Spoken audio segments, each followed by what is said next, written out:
Assalamualaikum warahmatullahi wabarakatuh. Alhamdulillahilladzi hadana li ma kunna nahtadiya lawla an hadana. Asyhadu an la ilaha illallah wa la syarika lah wa asyhadu anna Muhammadan abduhu wa rasuluh. Pertama-tama marilah kita memanjatkan syukur kita kepada Allah Subhanahu wa taala pada kesempatan hari ini kita diberi rahmat dan hidayah. Kita dapat melaksanakan sholat isya berjamaah yang baru kita laksanakan sebentar tadi. Dan insya Allah bentar lagi kita akan sholat tarawih. Sholat isya mari kita hadiahkan kepada junjungan besar kita dan mengucap Allahumma shalli ala sayyidina Muhammad wa ala ali Muhammad. Baiklah bapak-bapak, ibu-ibu, untuk mempersingkat waktu, sebelum kita melaksanakan sholat tarawih, mari kita dengarkan ceramah yang akan disampaikan oleh Bapak Aida Arya Putra. Kepada Bapak, waktu dan tempat saya persilakan.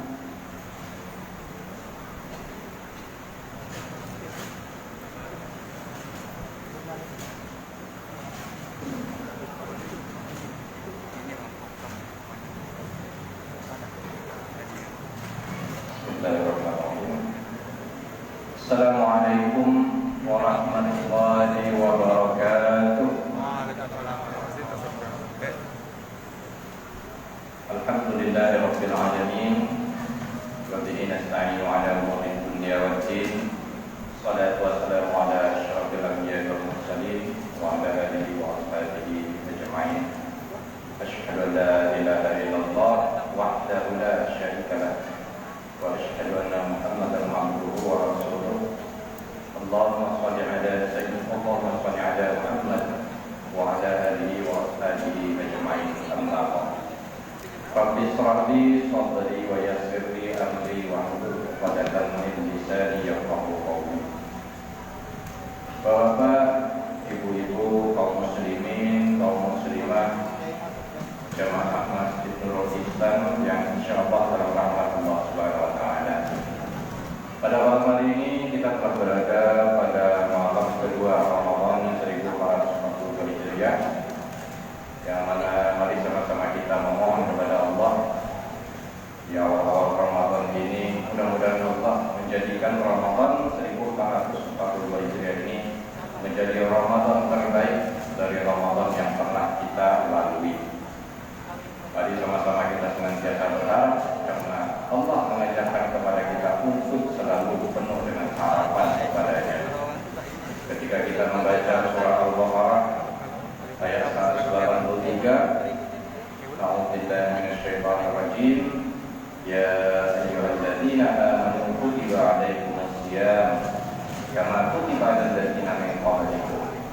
Allah mengatakan, wahai orang-orang yang beriman, diwajibkan atas kamu berpuasa sebagaimana diwajibkan kepada orang-orang sebelum kamu. Tetapi pada akhir ayat tersebut perlu kita renungi di sana. La'allakum tattaqun. Mudah-mudahan kamu menjadi orang yang bertakwa. Di sini Allah mengajarkan kepada kita untuk senantiasa penuh pengharapan. Tidak ada kepastian di dunia ini, kepastian itu hanyalah milik Allah. Dengan berpuasa pasti kita bertakwa, belum tentu. Makanya kita perlu namanya pengharapan. Kalau namanya orang berharap, tentu dia akan bersungguh-sungguh. Kalau orang berharap, tentu dia akan serius. Kalau orang berharap menjadi orang yang bertakwa dengan berpuasa ini, tentu dia akan sungguh-sungguh dengan puasanya. Tetapi kalau puasa itu pasti akan menjadikan kita menjadi orang yang bertakwa. Ketika kita begitu percaya dirinya bahwasanya puasa kita akan menjadikan kita bertakwa, maka kita tidak akan sungguh-sungguh dalam melaksanakan puasa ini. Maka tumbuhkan dalam hati kita perasaan penuh harapan. Dengan harapan tadilah, insya Allah kita akan sungguh-sungguh melaksanakan puasa ini. Kita dirikan puasa, mudah-mudahan kita benar-benar menjadi orang yang bertakwa. Masyaallah muslimin wal muslimat rahimakumullah. Pada malam yang kedua ini kami akan menyampaikan sedikit tentang hal yang mungkin saat ini masih santer dan masih kita alami hingga saat ini, yaitu namanya wabah COVID-19. Dan hal ini termasuk ke dalam, kalau boleh kita katakan, ini termasuk dalam musibah kepada kita. Kita bayangkan, alhamdulillah tahun ini kita telah dapat kembali melaksanakan sholat tarawih di masjid kita. Kita bandingkan pada kita bayangkan tahun yang lalu, kita hanya dapat melaksanakan tarawih di rumah kita. Kita diimbau untuk tidak melaksanakan tarawih di masjid. Tahun ini alhamdulillah kita telah dapat kembali melaksanakannya. Ini adalah sebuah nikmat kepada kita. Namun yang perlu kita renungi, menjadi bahan renungan bagi kita, bahwasanya yang namanya musibah itu diturunkan oleh Allah Subhanahu wa taala bukanlah sesuatu hal yang tanpa sebab. Memang benar yang namanya musibah itu adalah takdir daripada Allah. Memang sudah digariskan oleh Allah seperti yang Allah katakan di dalam surah Al-Hadid ayat 22. Ma asabakum musibatin fil ardi wa la fi anfusikum illa fi kitabin min qabli an nabraha. Inna dzalika 'ala Allah yasira. Dan segala apa saja musibah yang menimpa di dunia ini maupun terhadap dirimu telah tertulis di Lauhul Mahfuz jauh sebelum Allah menurunkannya. Jadi sebelum COVID-19 ini 2020 menimpa Indonesia dan dunia, tapi jauh sebelum itu Allah telah tulis di Lauhul Mahfuz. Ini Al-Quran yang bicara. Inna dzalika 'ala Allah yasira. Sesungguhnya demikian itu mudah bagi Allah. Namun yang mesti kita pahami, tidak serta-merta yang namanya musibah itu hanya takdir Allah suka-sukanya saja menurunkan, tidak.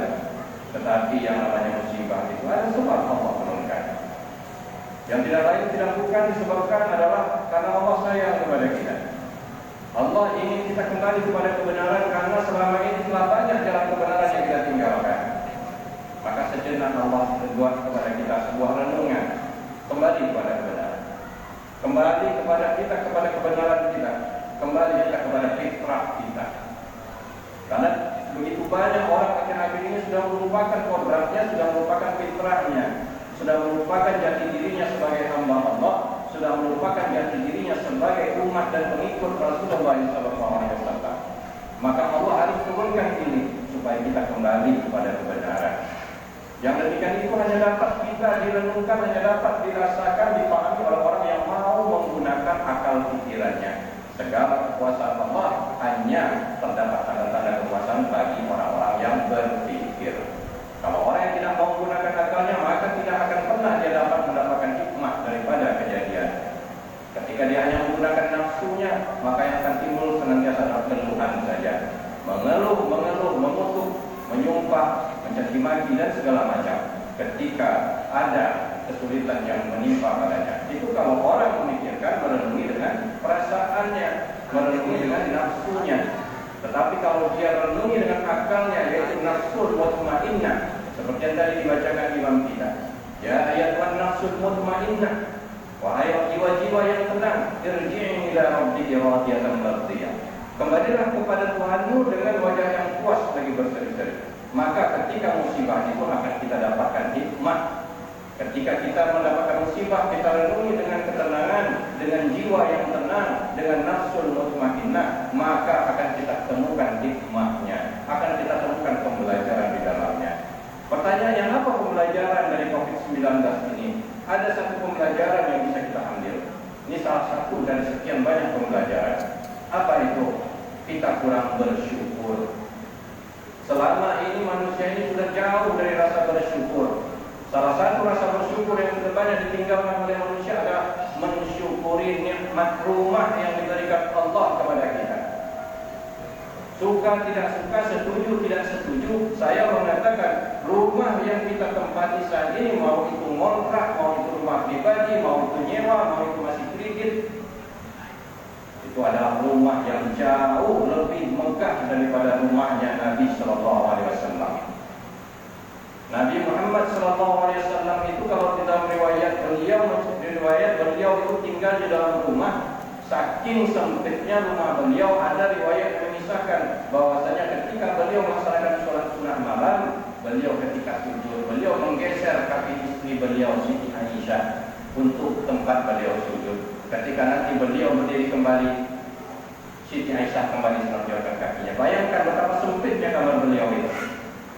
Kemudian ada lagi riwayat menyatakan beliau tidur di pelepah daun rumah hingga membekas di pipi beliau. Bayangkan, kita punya kamar sudah sedemikian lapangnya, tidak ada yang sesempit kamarnya Rasulullah. Kita sudah punya tempat tidur dari tilam yang empuk, yang mahal lagi. Tidak ada di antara kita yang tidur di atas tilam yang harganya di bawah 100.000. Rata-rata punya tilam harganya di atas 1 juta semua. Sudah empuk, enak, tapi kurang kita syukuri. Apa bukti kita kurang syukuri? Kita tidak nyaman di rumah kita. Kita kurang menghabiskan waktu di rumah kita. Kita cenderung menghabiskan waktu di luar rumah kita. Tapi Nabi Muhammad SAW tidak. Beliau mengatakan, baiti jannati, rumahku surgaku. Tapi bagi kita sekarang sudah demikian megahnya rumah kita tidak bisa menjadikan rumah kita itu surga. Kenapa? Ada yang hilang di sini. Apa yang hilang? Ada 3 konsep fungsi rumah yang sudah kita lupakan selama ini. Apa itu? Yang tanpa kita sadari, 3 konsep fungsi rumah ini diingatkan kepada kita melalui COVID-19, melalui himbauan-himbauan pemerintah. Apa itu? Yang pertama, baiti masjidi, rumahku adalah masjidku. Ini konsep fungsi rumah yang pertama yang harus kita pahami. Rumahku adalah masjidku. Jadikan rumah kita itu sebagai masjid untuk kita dan keluarga kita. Masjid ini dalam hal ini apa? Tempat ibadah untuk kita. Jangan hanya rumah kita jadikan untuk tempat tidur saja, tapi laksanakan ibadah-ibadah, khususnya ibadah-ibadah sunnah, jadikan rumah kita untuk melaksanakannya. Sekarang ini banyak orang rumah hanya untuk tempat tidur saja, pulang malam, ya, bahkan mungkin anak-anak remaja kita, orang tuanya membiarkan saja pulang sampai larut malam, sampai jam 2 pagi baru pulang, hanya untuk tidur saja di rumah, untuk sholat tidak. Jadikan rumah kita itu untuk sholat, khususnya sholat sunnah. Bahkan Nabi Sallallahu Alaihi Wasallam mengatakan, afdhalus sholati mar'i fi baitihi illa al-maktubah. Seutamanya sholat seseorang adalah di rumahnya kecuali sholat fardu. Diriwayatkan bahwasanya Nabi Sallallahu Alaihi Wasallam itu melaksanakan sholat sunnahnya, hampir seluruh sholat sunnah beliau laksanakan di rumah, kecuali sholat yang ada sebab. Salah satunya ini sholat tarawih ini kan sholat ada sebab. Sholat Idul Fitri, sholat Idul Adha itu adalah sholat ada sebab. Sholat istisqa itu sholat ada sebab. Tapi sholat yang tidak ada sebab, ya, yang memang sholat rutin, sholat sunnah biasa, itu beliau laksanakan hampir seluruhnya di rumah beliau. Sekarang ini coba kita lihat, saking orang mungkin tidak tahu, mungkin ingin menunjukkan kesolehannya atau bagaimana, dia punya waktu untuk sholat duha, kenapa dia nggak pulang ke rumahnya? Kenapa dia tutup ke masjid melaksanakan sholat duha? Kenapa dia tidak jadikan rumahnya sebagai masjid untuk melaksanakan duhanya? Dia punya waktu untuk tahajud, kenapa dia tidak pulang ke rumahnya untuk melaksanakan tahajud? Dia punya waktu untuk baca Quran, kenapa dia tidak jadikan rumahnya untuk tempat baca Quran?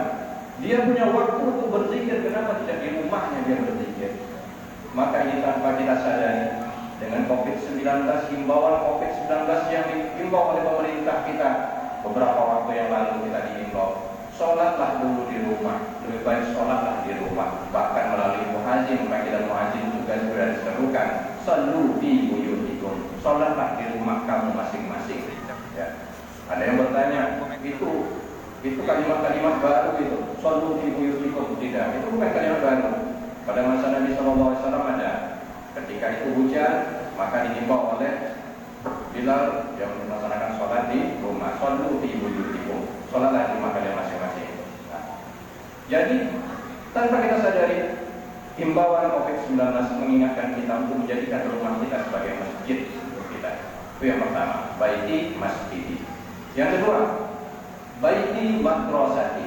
Rumahku adalah madrasahku, tempat pendidikanku. Jadikan rumah kita itu tempat pendidikan, khususnya pendidikan akhlak dan adab bagi anak-anak kita. Banyak saat ini orang tua yang sibuk mencakupi anaknya dengan pendidikan-pendidikan duniawi, lupa mengajarkan anaknya adab dan akhlak, sehingga akhirnya banyak orang berilmu tapi tak beradab, banyak orang berilmu tapi tak berakhlak. Buktinya apa? Bicara suka-sukanya, bicara seenak perutnya, yang untuk meluapkan emosinya dia bicara suka-suka hatinya. Bahkan tidak sedikit menggunakan sumpah serapah. Dan ini juga tidak tertutup kepada kalangan-kalangan mubalik, kalangan-kalangan ustaz. Mereka punya ilmu tapi tidak pakai adabnya. Mereka bicara asal-asalan, mereka memaki-maki orang lain, mereka menggunjingkan orang lain. Padahal Islam, Nabi SAW mengatakan, innama bu'ithtu liutammima makarimal akhlaq. Aku diutus ke dunia ini untuk menyempurnakan akhlak manusia, kata Nabi. Jadi kalau seandainya kita tidak memiliki akhlakul karimah, maka perlu dipertanyakan apakah benar kita ini umatnya Nabi Muhammad SAW atau bukan. Maka di dalam kita selama COVID-19 ini, tanpa kita sadari, pemerintah telah menghimbau kepada kita belajar di rumah saja. Baru-baru ini, mungkin awal-awal bulan Maret kemarin, baru anak-anak kita baru kembali bisa bertatap muka di sekolahnya. Sebelumnya belajar di rumah saja. Fungsikan rumah kita kembali. Hal ini sudah banyak ditinggalkan oleh para orang tua. Orang tua cenderung tidak mau lagi mengajarkan anak-anaknya. Ya, orang tua cenderung tidak mau lagi mengajarkan anak-anaknya tentang adab dan akhlak, sehingga pada akhirnya anak-anaknya jadilah orang berilmu tapi tidak berakhlak. Mari kita renungi. Adakah kita ajarkan adab dan akhlak kepada anak-anak kita? Sudahkah kita mengajarkan kepada anak-anak kita itu adab makan? Sudahkah kita mengajarkan adab tidur?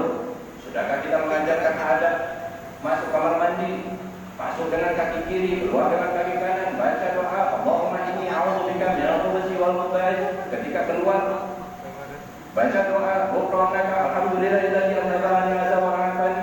Adakah kita ajarkan kepada mereka? Adakah kita mengajarkan kepada anak kita kalau buang air jangan berdiri, kalau buang air jangan menghadap kiblat? Adakah kita mengajarkan kepada mereka itu? Adakah kita mengajarkan kepada anak-anak kita mandi janabah? Mungkin kaum ibu-ibu ada punya anak perempuan masuk akhir balik ketika mereka suci dari haid, ibu-ibu mengajarkan anak-anaknya. Tapi pertanyaan pada bapak-bapak, ketika anak-anak mereka, anak-anak kita mulai akhir balik mimpi basah, adakah kita mengajarkan kepada anak kita cara mandi? Tanyakan kepada diri kita. Hal ini sudah mulai hilang, banyak yang hilang daripada kita, sehingga pada akhirnya anak-anak kita mencari ilmu di luar. Bapak ibu-ibu kaum muslimin kaum muslimah rahimahumullah, jadilah kita sebagai guru pertama anak-anak kita. Jangan sampai tidak ada satupun dasar agama yang masuk dari kita kepada anak kita, sehingga akhirnya mereka taklid buta kepada guru mereka. Yang terjadi teroris-teroris itu, mereka taklid buta kepada guru mereka, karena mereka sama sekali tidak pernah mengenyam pendidikan agama dari ayah dan ibu mereka. Maka jadilah kita guru pertama bagi anak-anak kita. Itu yang kedua, tanpa kita sadari, himbauan COVID-19 mengingatkan kita untuk baiti madrasati. Yang ketiga, baiti junnati. Rumahku, bentengku, tempat teramanku, tempat ternyamanku. Jadikan rumah kita menjadi tempat teraman, ternyaman bagi kita. Saat ini orang tidak lagi menjadikan rumahnya tempat ternyaman. Bahkan rumahnya sudah lengkap fasilitasnya. Bahkan hanya untuk menonton bola pun mereka tinggalkan rumah mereka pergi keluar. Tidak nyaman lagi untuk nonton bola di rumah saja, padahal rumah sudah memiliki TV yang besar. Bayangkan betapa kita sudah menghilangkan konsep fungsi rumah kita. Maka tanpa kita sadari, COVID-19 mengingatkan kita untuk mengembalikan fungsi rumah ini. 3 fungsi rumah ini: baiti jannah, baiti masjidi, baiti madrasati, baiti junnati. Mudah-mudahan dengan kita kembalikan konsep ini, maka akan kita dapatkan kembali baiti jannati, rumahku adalah syurgaku seperti layaknya rumah Rasulullah SAW.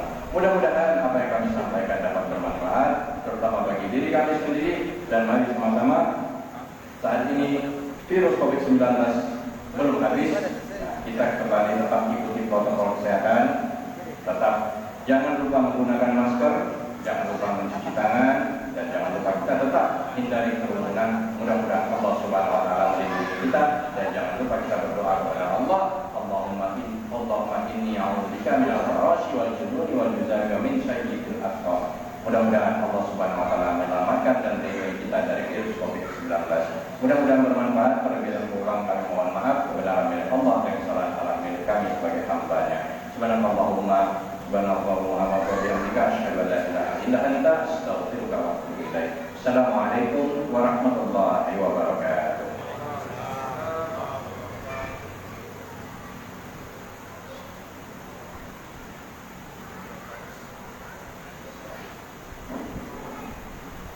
Demikianlah sama yang disampaikan oleh Bapak Aida Adi Putra. Mudah-mudahan kita ambil hikmah dan kita berhikmah hikmahnya. Mudah-mudahan dapat kita amalkan dalam kehidupan kita sehari-hari. Amin amin ya rabbal alamin. Saya sebagai penutup jika ada khilaf dan salah dari perkataan dan ucapan saya mohon maaf. Saya akhiri wabillahi taufiq. Wassalamu warahmatullahi wabarakatuh.